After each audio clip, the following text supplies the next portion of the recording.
Eben Kirksey is an anthropologist I work with some and really enjoy as a thinker.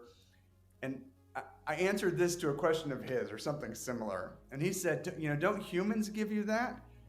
Um, and I think the answer was not in that same way, right? Like, not in that same sort of just dumbfounding look into the grandeur of the living world.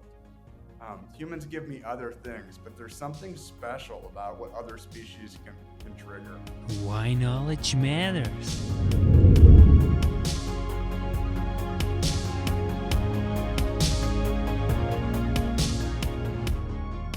Welcome, I'm Yannick, your host, and now joining me, Rob Dunn. Rob Dunn is a Reynolds Professor in the Department of Applied Ecology and Senior Vice Provost for University Interdisciplinary Programs at North Carolina State University. He is also the author of this beautiful book, A Natural History of the Future. The New York Times call it an arresting vision of the relentless natural world. I'm so pleased to have you on the show, Professor Rob Dunn. Yannick, it's such a pleasure to be on the show. Thank you so much for having me, and thanks for those kind words. It's beautiful. I really relished your book, even though it's also to some extent technical, but also it is accessible for, as myself, like the general reader. And I truly appreciate the balance, the science behind it, and also that you took to some extent also a hopeful approach for us and especially our future, our children, when it comes to the challenges that truly lay ahead. So therefore, I'm really pleased to discuss the book. But first and foremost, who is Rob Dunn in just one sentence? In just one sentence, I'm an ecologist who thinks interdisciplinarily about the world that includes humans, but also millions, maybe trillions of other species. Beautiful. What was some of the indication that you embarked on the journey to become an outstanding scientist, in the past? Give us an example, an excerpt of your childhood that really showed, yes, Rob Dunn is meant what he's doing now. A brilliant scientist. Um, that's an interesting question. So when I was a kid, I grew up, mostly outside. I grew up in nature. I grew up catching snakes and turtles and fish and housing them. Uh, but when I was a kid, I didn't know there was any career that corresponded to that. And so when I went to college, I thought I'd be an economist. And so I got to college. I started off with all my, Econ 101, macro and micro. And then I discovered these people in another building, the biology building, and they had nets, they had cages, they had dirty boots, and I didn't know what species they were, but I knew like somehow they were in relation to me. And what I would eventually discover is it was actually at the interface of those two things. Economists think uh, very synthetically about what are the general rules of systems. And ecologists do that too. And so for me, ecology was a way to blend my interest in what I'd call natural history and the workings of individual organisms, their lives, their details, but also with the quest for thinking about, even when we don't know all the details, what general things do we know to be true? And so that was part of my road, and then the road shifted. I started off as a tropical ecologist. I still really like tropical ecology, tropical ecosystems. But when I landed at North Carolina State University, I was in a department full of people who they could make more fish, they could make more wheat, they could fundamentally alter people's lives. And I really had this feeling that what I was doing was quite obscure relative to that uh, daily offering that my colleagues were giving to people. And so eventually that led me to work more and more in the sort of daily lives of humans, to think about, well, what do these things I know from tropical ecosystems have to do with your backyard, with your food, with what's happening in your bedroom. And so I started to bring that into the daily world. And I think my successes where I've had them have been in linking that sort of fundamental big picture understanding of how the living world works with the recognition that even if we're living in an apartment in the 20th floor in New York City, that we're still part of an ecological world. Um, and so I'm still doing that same thing I did as a kid, except now I get paid for it and I get to do it with other people with different knowledge and different interests. It's a good gig. Yeah, it's beautiful, and it's truly I can feel your passion about what you're doing, and by doing so, you're truly being a gift, as you just showed, with your book that you published, but also to all the world. It's really infectious. And so I can't imagine that what you're doing is truly your purpose and what you really gives you life. It does, and it's. I mean, I think the other, just the practical advantage of having different dimensions to my career is on any given day, I struggle with one or another of them. As a writer, there are bad days. And so if I'm having a bad day as a writer, well, I'm a scientist. As a scientist, there are bad days. But if I'm having a bad day as a scientist, I'm an administrator or a leader. And so being able to do these different things helps me, even in a world that's full of trauma and hard realities, to stay centered on these things I know I want to do and to have some part of them that always is bringing me joy. But I will say, being with other organisms that I can learn from and writing, those are just, almost invariably centering things that make me more of myself or my better self. And so I have the good fortune to have discovered both of those things early in my career. It almost sounds like a yoga class that really calms you down by just contemplating the natural world and the wonder. It's incredible, just because that's also what I find so interesting is, of course, you're a scientist. It's also extremely abstract, but at the same time you also truly live through it, with your interior world, but then also, and then how you perceive it, and then you digest it in some way that kind of is this back and forth, which is really interesting. I always liked the Japanese poet Kobayashi Isa in that context. And so Isa was a quirky haiku poet, but he wrote a lot about the species that lived around him. I think one of them is something like uh, horse peeing near my pillow. And so it suggests this weird intimacy that we often have with other species. But another one is don't worry, spiders. I keep house casually. And I think a lot of what we're doing as biologists too is confronting these relationships and how do we negotiate them when they're on the one hand so everyday and on the other hand so unusual and other. And I like that space. We're all in it, whether or not we acknowledge it. Yeah, it's beautiful, but I can really tell it's almost like what Gert said, right? That you discover like the known in the unknown, and the unknown the known, right? Somehow so beautiful. Now, what made you write the book in the first place? Where was there a moment where you decided, hey, you know what, I gotta put this into a book? And I can't imagine like the work it took you to piece all these pieces together into a really beautifully written book. It's not just the science, but it's also like the stories that you're telling. So bringing all this together, wow. When was the moment that you realized, okay, I want to do it? And then walk us a little bit through how it also felt when you actually started.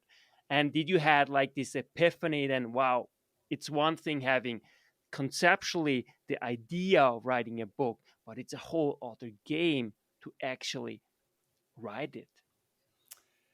So, what if I'm being honest? One piece of the book comes out of a kind of love and frustration for my colleagues, in the sense that when you're working with other ecologists, you can imagine that the whole world is filled with other ecologists that are thousands of us, and like that's the normal way of being. Um, and so it's easy to forget that other people don't think like ecologists, or that many people don't think like ecologists. And so the more as my career has expanded into other disciplines, the more aware I've become. The more I've expanded in other disciplines, the more aware I've become that the ecologist, evolutionary biologist perspective is relatively unique, but also that it's relatively rare, that it's not part of how we make decisions most of the time. And so that a lot of what ecologists take for granted about how the living world works, we've forgotten to ever tell anybody about. And so it's like an accidental secret. Like, and so part of this book comes out of that feeling that what we know about the living world has bearing on all of these decisions we're making, and yet we don't have a very loud voice in those decisions, and so we need to find a better way to speak to more people. And then the other piece, because the book is really, it launches from the present and our understanding of the past into the future or the futures. And the other thing I became sort of iteratively aware of in thinking about the book is that as scientists, most scientists are not super comfortable in thinking about the future. Or if we do, we think it's somebody else's job. And so I started to toy with these interviews with ecologists, evolutionary biologists, like, what do you think about the future of your field? And again, I found people saying, well, I may be the world's expert on bees, but why would I know about the future of bees? And it was really frustrating, because if you, as the world expert on bees, don't know about the future of bees, who do you think does know about the future of bees? You're the only, if somebody's going to reach out, it's you. And so these two pieces sort of came together. Like, how do I take what ecologists know about the world as it works and will continue to work and share that? And how do I use that understanding to help think about what the future can be like? And then the other thing that starts to come in is at the time I was writing this book, and for me, a book is very iterative. I talked to Carl Zimmer, the science writer, about writing books at one point, and Carl makes a plan, and then he writes the book like he's planned it. The chapters in the proposal are the chapters in the book. For me, a book is way more like a kind of clay that as I write, like I'm working that clay, I'm reworking that clay. I have an idea of the structure, but the clay is also asserting itself. And when I was writing this book, one of the things that started to assert itself was this idea of thinking about multiple scenarios and lived scenario. And so how do we build into our way of thinking about the future the idea that there are these different possible futures, and we don't know which one will be on, but we get choices between which one we work toward. And so in a way, that's coming from speculative fiction writers. I happen to be talking to one speculative fiction writer a lot while writing the book, and his approach of thinking about, well, why couldn't the world be like that, was a useful challenge that kept working back into that clay. And so for me, like, those were key pieces. And then I had to think of, well, what are the things we most know already about the world of the future? Because we just know that this is how the living world works. And then those were those elements that worked back in. And then this is a long answer to this pithy question, Yannick, but I'll close here, which is to say, that, I started thinking about, well, here, what are these 10 rules or these 10 laws? And then as I unpacked it, each of those had these other layers to them. And, that's part of the fun part of writing the book, of shaping this organic thing that goes out to live away from me in its own separate life. And so, yeah, that for me is a great joy of tangling with that clay. You really decipher and take it apart, what the nature and its laws, how it best predicts to somehow our future. And please tell and elaborate on that, how the nature and its laws really is a way of, to some extent, predicting the future, and especially our future as a species. Yeah, I'll give you two examples. One's the law of corridors, and one's the law of natural selection or evolution. And so, the law of corridors is something that ecologists and conservation biologists have worked on for a while in order to understand how to connect conservation landscapes as species migrate with climate change. And so they know that if you create a bigger corridor for species that are more likely to be able to move with climate change, you're more likely to get a mountain lion moving north, or uh, uh, a forest-dependent owl if you've got a good corridor of habitat. And so that's a law-like feature of the living world. And most species on Earth are going to have to move as climate changes. But one of the fun things with the book is I could then also consider what are the other implications of that law. And one of the ones that seem to have gone unnoticed is that, yes, it's true if you make more forest as a corridor, that forest species will move. But it's also true if you make more of some other habitat, that those species will move. And so if you look at Eastern North America, for example, what kinds of corridors have we made? Well, we've made a giant city that stretches almost from Atlanta to Boston with a couple of gaps. And it's a perfect corridor. It's just a corridor for species we don't like. And so here I'm taking this law-like feature of the living world, that if you connect habitat, species can move through them, and then connecting it with an awareness of what we've actually done, not what we hope we might do. And so that's one of the laws I tangle with in the book. And it's an example of what's obvious to ecologists, but not necessarily to a broader discussion. And then if you had a beer with an ecologist and you said, well, if you created a giant city from Atlanta to Boston, would all the city species be able to move north more quickly than any other species? And would we inadvertently favor species we don't like? They would all say, of course, that's the most obvious thing given what we know about corridors. I'm not going to write a paper about it because it's so obvious. Why do you even need to tell me? But in fact, it's not obvious if you don't think about corridors every morning. The same is true of natural selection. That, when we went through the pandemic, one of the things you saw on lots of products was this kills 99.9% of germs. And I think in general, we think of that as a good thing. But what the law of natural selection tells us is that that's exactly the wrong percent to kill.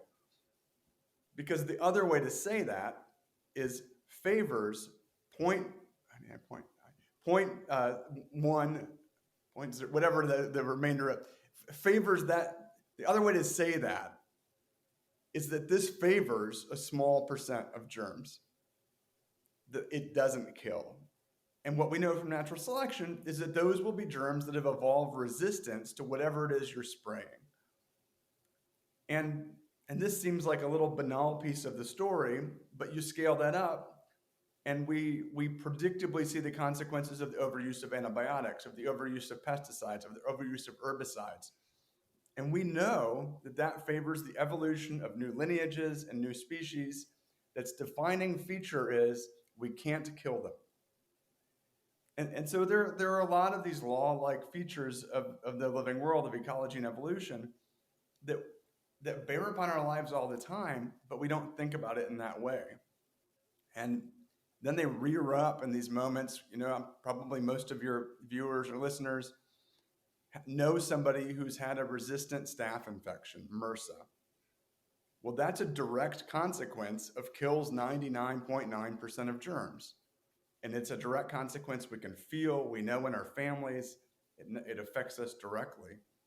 And yet it seems esoteric. And so that's often what I'm trying to do, is to take this seemingly esoteric feature of the living world and how it works and bring it into your living room, bring it into your family, so that we can have conversations about it together. Because there's no way that ecologists on our own can make the kinds of changes we need to make. We're a small, weird group, right?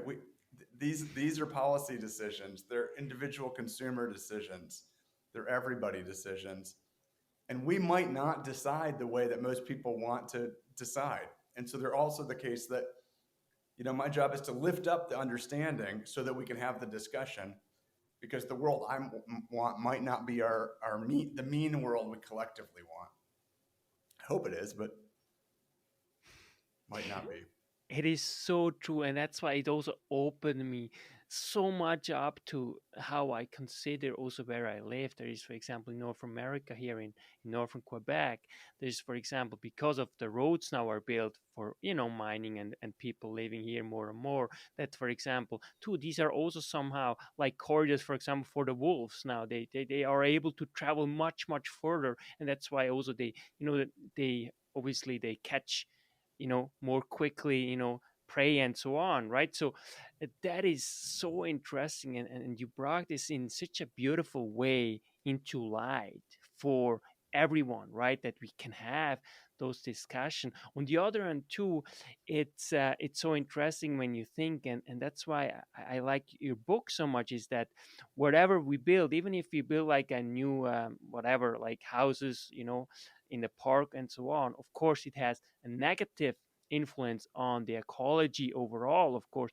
but also, as you just said, it also built other corridors. Now the problem is that, as you mentioned, there's a lot of those animals, those species that we don't necessarily want, right? And that's the huge problem. So how do you think we can kind of start having a different approach, that we actually to somehow anticipate what you're saying, but also to cultivate, ecology that helps the species that we actually want and want to strive, including ourselves, you know, in the future? So, so I think there are a bunch of answers. What in the resistance context, what some people have begun to talk about is that susceptibility, the ability to be killed, is a kind of resource in those species we manage. And there are ways to manage, for example, pathogens to keep them susceptible.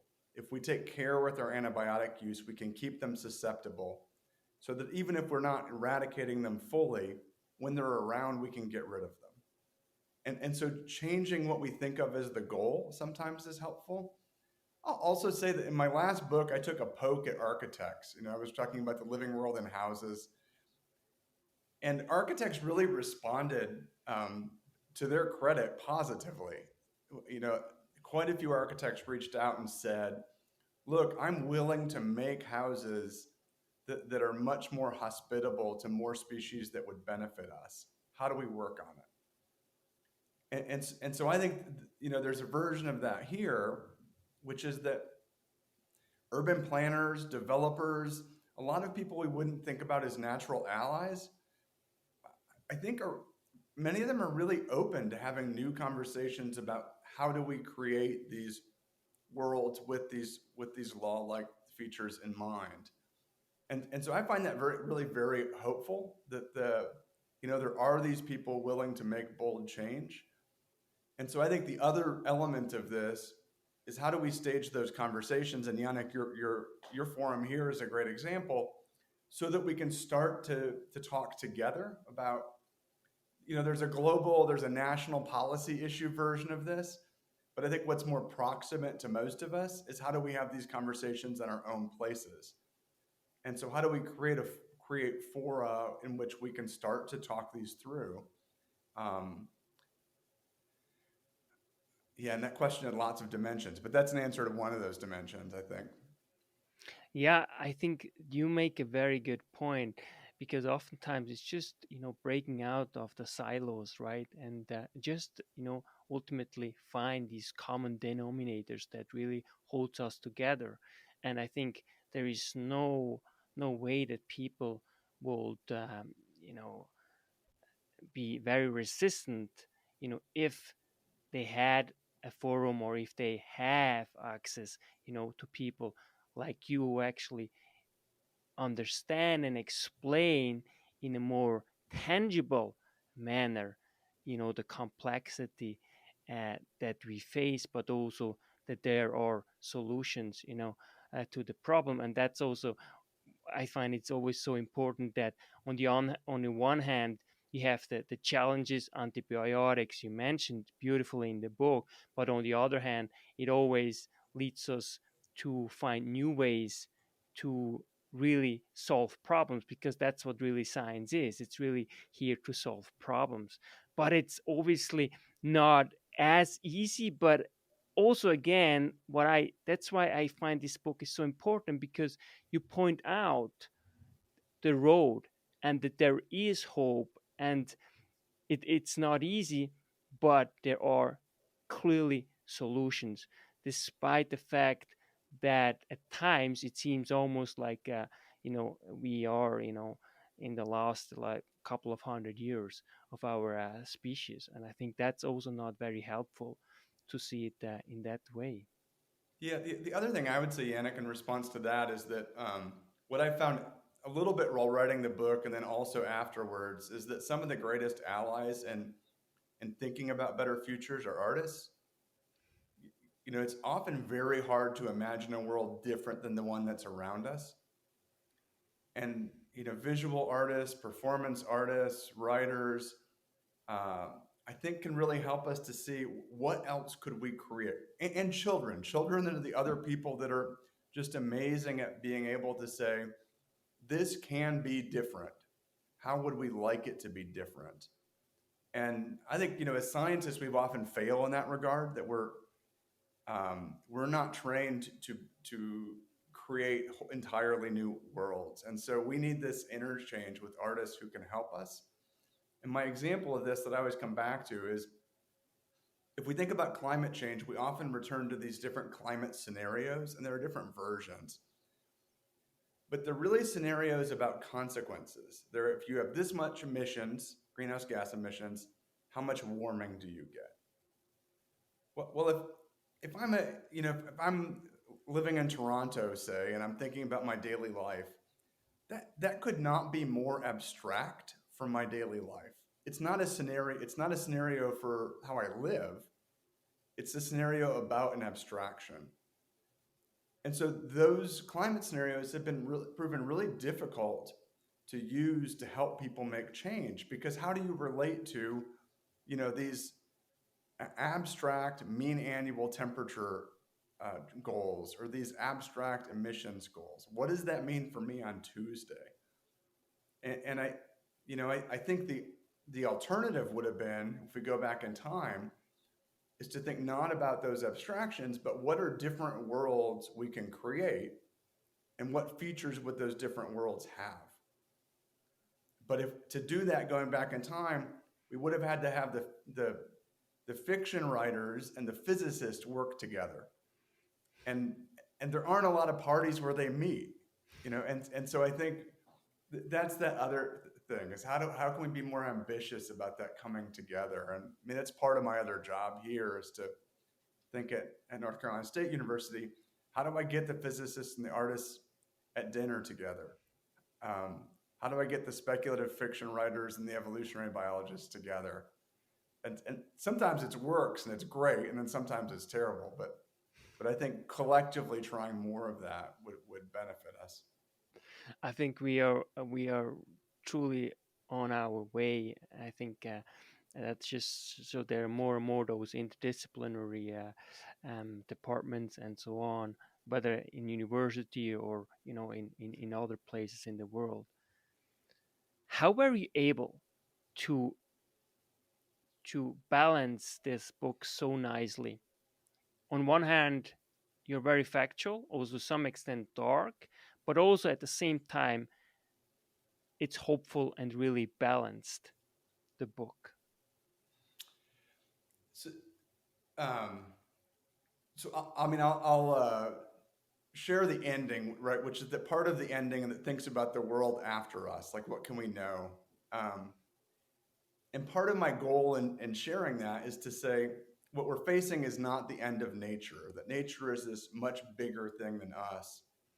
Living nature is this much bigger thing than us, that nothing we've ever done has threatened the unfolding of life's evolution and blossoming.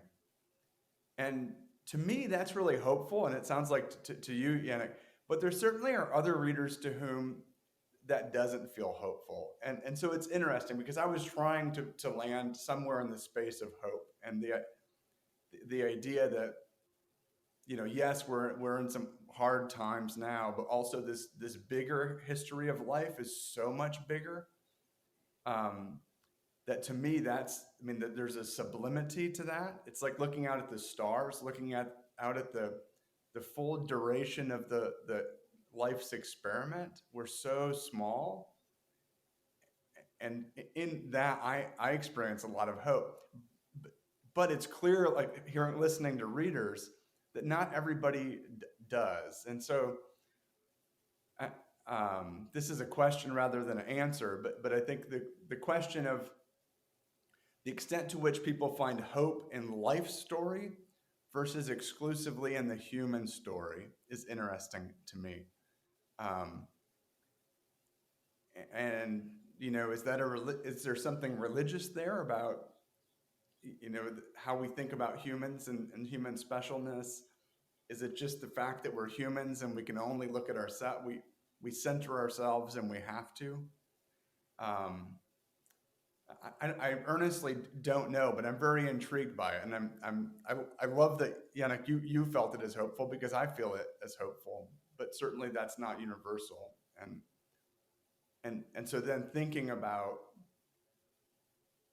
if people see this same story in so many different ways, what does that mean about how we might have our conversations?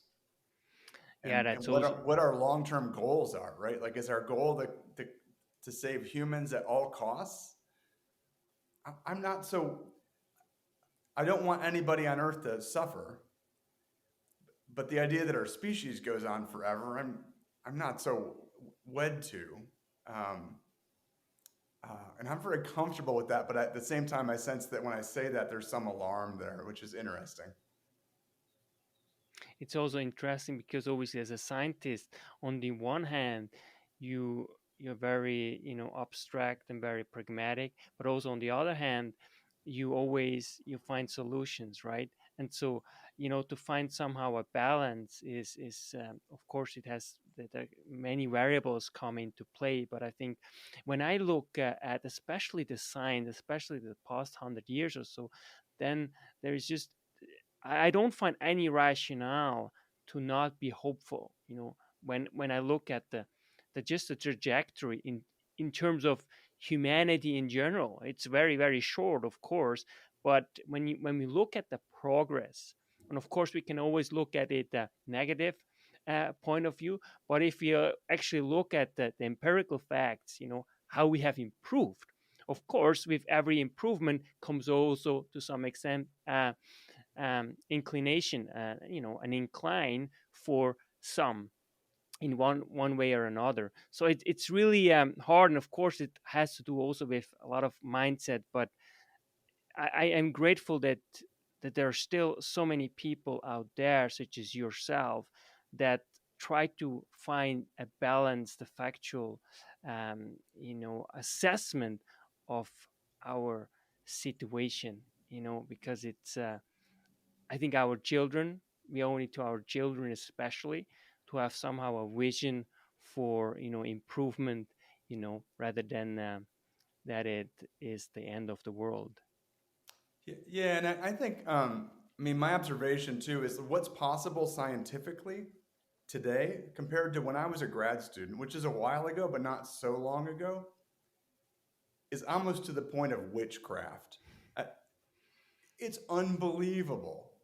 And we still live in a world where most species are not yet named. And so, were I a scientist just getting started today, what is possible with just discovery has never been a more vast. I mean, some of this returns to Goethe, but of a vaster unknown. Um, and at the same time, what's possible in terms of solutions? There are solutions today that were inconceivable 5 years ago, and you know those have to be buffered by what we want. What kind of solution do we want? what are our goals for those solutions? And yet the possible is so vast right now, that it's really quite humbling. How did the process of writing this book change you, if at all, on a personal level? Um, yeah, that's a good question. So I think, I mean, some of the sentiments in the book have been floating in my head for a while. Like, a book's not a short project. Some part of this book is 10 years old, that's I've been tangling with. And so maybe the fullest answer to your question is it's changed me over 10 years as I've thought about it.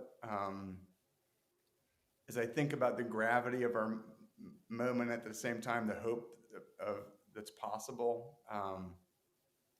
And so the one version of the answer to that part of the question would be, for example, I know from some of the climate niche work that the Sahel is really in trouble as a climate space and a place for people to live and eat and thrive.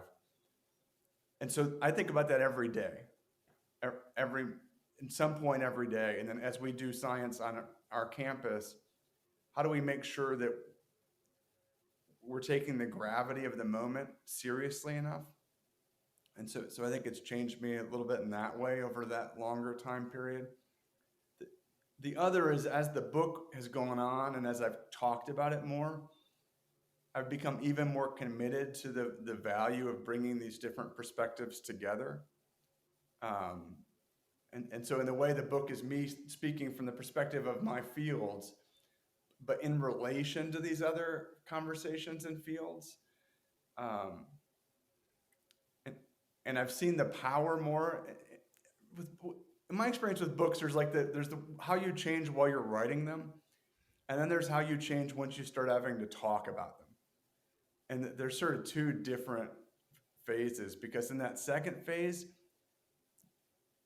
you see how a broader audience is responding to this story that you're telling. And in general, for me, it's that second phase that changes me personally more, because I also then see where I'm weird, or where the perspective I thought was the obvious perspective wasn't, or, where I wasn't seeing something fully. And so with this book, part of that has really been that embrace of the arts, that embrace of some of these other disciplines that can help me to see and that can really help us to make change. So I think it's changed me in that way. And then maybe the other piece, and I don't know how much this is the book or the conversations that started with the book that spilled over, is really trying to get better at listening to people. What kind of stories are useful to you? If you live on the coast of North Carolina and your house is going to flood, what do you want to know about the future? And how do we address some of the questions that I'm addressing in the book, but in this more pragmatic local level? We can tell you all the obscure things you want to know about the future, but what's the stuff you need in order to make the decision you're going to have to make? And so I'm still thinking a lot about what that looks like in practice, but it's something that has become more centered in my work life. Yeah, it's beautiful, and you illustrate this so beautifully, because there is this irreducibility of complexity, right? Biology is just, we cannot really pin it down, right? And so is the ecosystem so complex and interrelated, but so is the social ecosystem in this Yeah. sense, right? And bringing those together, it takes time, obviously. And I think overall, I think we did a lot of progress, and thankfully to people like you who are able to illustrate us to a general audience, such as myself. It's just beautiful. What was the biggest challenge in writing the book that you faced? Um, yeah, these are great questions, Yannick. So I think it's a kind of book where there are infinite stories I could have told, right? And so trying to think about what are these general things we know about the living world that are the most important to tell. I think that's a hard part. There's always a part in book writing for me where I have to delete my favorite chapters. You go on and accreting these chapters that are the thing you want to read, but I'm not my reader. Like I'm definitely not who I want to read the book. And so so that's a hard part. And I'm working on a new book right now, and I just had to go and delete one of my favorite chapters. And I knew I was going to do it, but I can't avoid writing. I was like, oh, here's what Rob really wants to read. Let me write it for him, which is a weird thing to say. But so that's a hard part. I mean, there's one chapter I've now written in like versions of it in 4 books.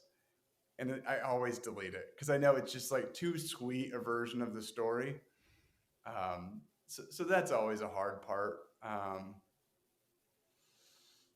And then it's always hard to know where you're landing relative to a reader that you don't know. That's always, and the writer always gets that wrong, right? Like there's no way to get it wrong because you never know the full scope of your readers. And so that's always a trick. And early in my career, I've had the same editor now for a while, and one of his assistants was reading one of my books, and I'd written something to the effect of that something looked like a fish gill. I don't remember what it was. I said looked like a fish gill. And the assistant editor said, why would anyone know what a fish gill looks like? And to me as a biologist, it's like, oh my God, how do you not know what a fish gill looks like? Have you never seen it? Like, have you never held a fish, looked at a fish in a market? But that assistant editor was right. She was a better representative of a reader than I was going to be. And so I was wrong. Like my perspective that you should just know what a fish gill looks like. And so I think that's always a hard part in a book because you're always doing a little bit of that. Like, is this a fish gill? Like, is this something people will know? Or that I can convince you that you might want to know enough about that I can explain it? Or am I using as my reference point something that's sufficiently obscure that you have to look up the comparator that I'm trying to use to be? And so that's always hard. Coffee or tea? Coffee or tea?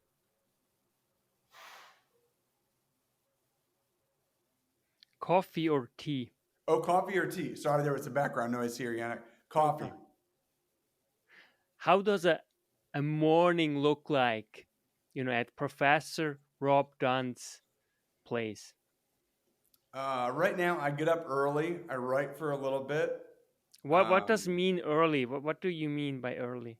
Right now, I get up around. Today, I got up. I'll tell you today. Today, I got up at 5:30. I wrote till about 6:15. My son got up, checked in on him. He's 14. He mostly does his own thing. He grumbled at me.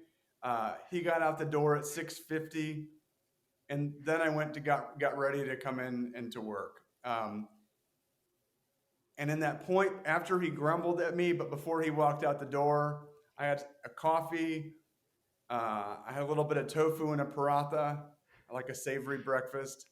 And so that was my morning. But I prefer to write at night, but I'm a much better writer in the morning.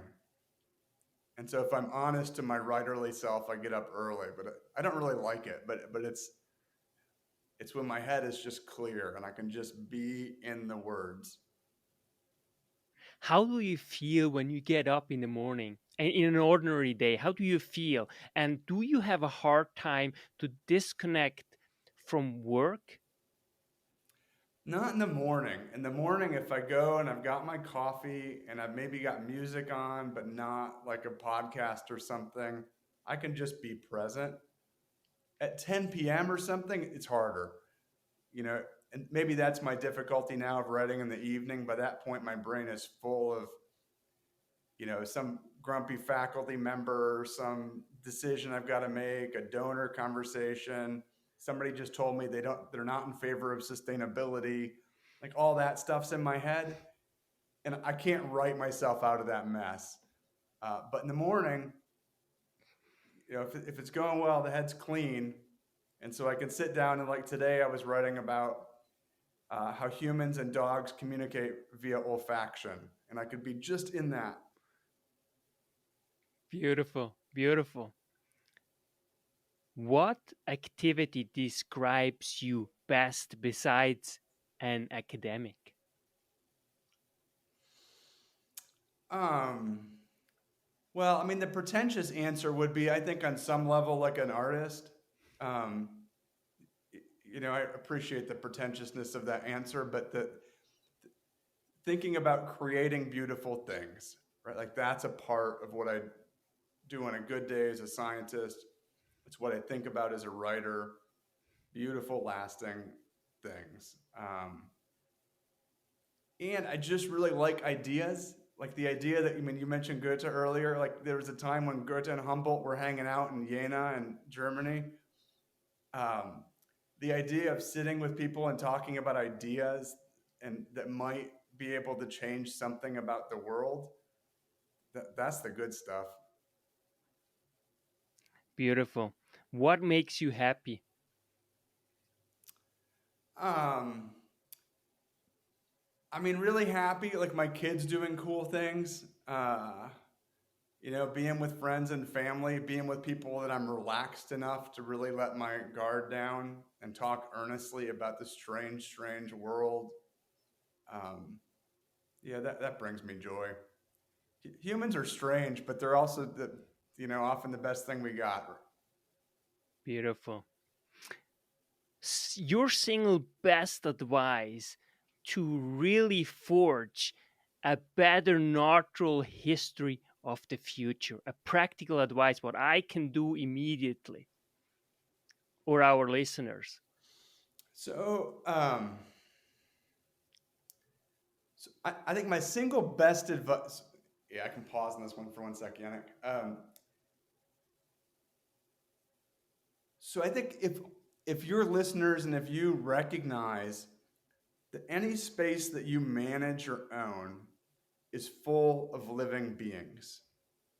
The space you're in right now, Yannick, if you've got a yard, your front yard, if you've got a communal community space, that space, and every day you make choices about which species to have there and to not have there. And you never get to choose to make something sterile. Nothing in our daily lives is sterile. And so you're always choosing which species.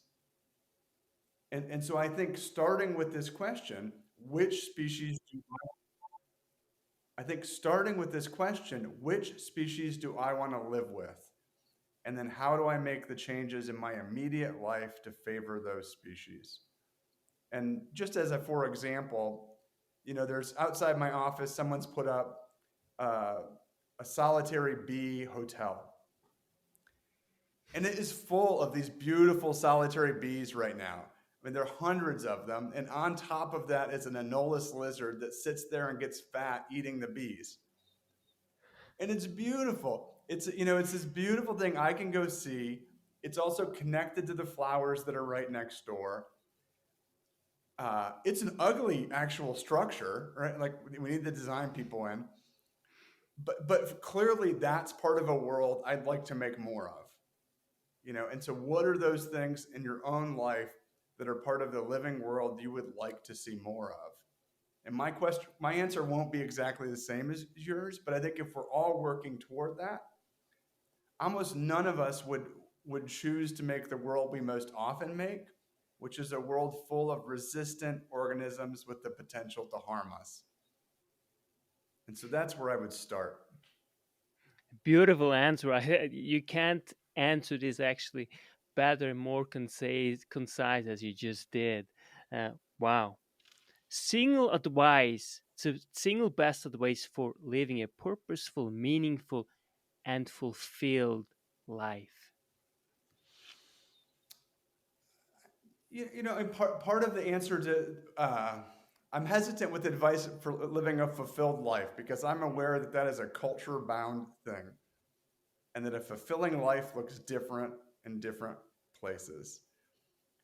But I'll say, given my perspective, that finding ways to be around other species and with humans who are part of a community that you want to build, like those two things are pretty core to a fulfilling life for me. Yeah, but I don't pretend to be able to answer that question in a way that's gonna work in Kenya and Japan and Kazakhstan. But yeah, that's what it is for me. Lastly, what makes you truly feel alive? In the natural world, happening upon something I didn't expect but can contextualize. You know, finding a raccoon with its butt stuck in a hole in a tree, right? Like trying to get into the tree. Driving along and seeing a barred owl swoop right next to the car. Seeing a black rat snake curled in a tree and not being able to tell, is that one rat snake or is it two? And that moment of seeing some amazing living organism that I couldn't have predicted would be right there, and that almost certainly holds some mystery I don't understand, like that will stop me and bring me awe and joy. Even talking about it brings me joy. And so for me, that's the best stuff. And I'll say that Eben Kirksey is an anthropologist I work with some and really enjoy as a thinker. And I answered this to a question of his or something similar. And he said, you know, don't humans give you that? And I think the answer was not in that same way, right? Like not in that same sort of just dumbfounding look into the grandeur of the living world. Humans give me other things, but there's something special about what other species can trigger for me. Professor Rob Dunn, thank you so much for your time, for being a blessing and gift to me and truly to the world. Yannick, thank you for talking with me. It's been a pleasure and to think out loud with you. And this is the good stuff. So I really appreciate it. Professor Rob Dunn. That's why knowledge matters.